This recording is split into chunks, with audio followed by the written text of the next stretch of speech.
না। সেজন্য আমার আল্লাহ বলছেন প্রথমে তোমার নেতা ঠিক করে নিবা, কোন নেতার পিছনে যাবা। কিয়ামতের ময়দানে সূরা বনী ইসরাঈলে আল্লাহ বলছেন আমি কোন মানুষকে একাকী ডাকবো না। ইয়াউমা নাদউ কুল্লু উনাসিন বিইমামিহিম, আমি প্রত্যেক মানুষকে তার ইমাম সহকারে ডাকবো। কার কথা? ইমামকে আগে ডাকবো, কোন নেতার পিছনে চলেছে সেই নেতাকে আগে ডাকবো, তারপরে কর্মীদেরকে ডাকা হবে। নেতা সাহেব আসবেন, জীবনেও পশ্চিম দিকে ফিরে আষাঢ় খায় নাই, এরকম নেতা আছে না নাই? কমিউনিস্ট আছে না নাই? নেতা সাহেব আসবে, আরে সর্বনাশ। কর্মীদেরকে আল্লাহ বলবে দোকান ভাঙছিলি কেন? কই এইটা কইছে। ওই মানুষের কষ্ট দিয়েছিলি কেন? এই যে এই নেতা কইছে ইন্না সাদাতানা ওয়া কুবারানা ফাআদাল্লানা, আমাদের এই নেতাগুলো আমাদেরকে গোমরা বানিয়েছে, আমাদেরকে পথভ্রষ্ট করেছে, মানুষকে অত্যাচারিত করার জন্য সব সময় কুমন্ত্রণা দিছে।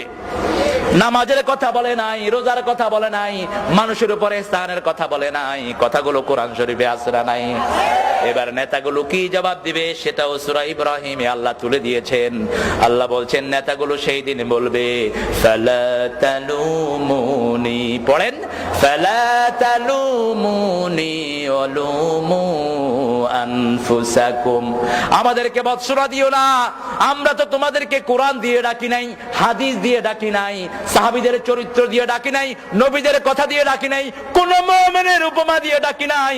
দাউতুকুম ফাস্তাজাবতুমনি, এমনি ডাক দিয়েছি, দলে দলে আমাদের ডাকে সাড়া দিয়েছো, এখন কেন আমাদেরকে দোষারোপ করো? আছে না নাই? এবার কর্মীরাও হতাশ, নেতারাও হতাশ। এবার বলবে আল্লাহ যেহেতু জাহান্নামে যেতেই হবে, রব্বানা, পড়েন রব্বানা আরিনাল্লাযাইনি আদাল্লানা মিনাল জিন্নি ওয়াল ইনস নাজআলহুমা তাহতা আকদামিনা লিয়াকুনা মিনাল আসফালিন। ও আমাদের রব, show us those leaders, show us those people who make us stray, ওই লোকগুলোকে দেখায়া দেন যারা আমাদেরকে গোমরা করেছে, আমাদেরকে তাওহীদের পথে আসতে দেয় নাই, নামাজের পথে আসতে দেয় নাই, আযানের পথে আসতে দেয় নাই, ঈমানের পথে আসতে দেয় নাই। আল্লাহ আমাদেরকে ওই সমস্ত নেতাগুলো থেকে আপনি হেফাজত করেন।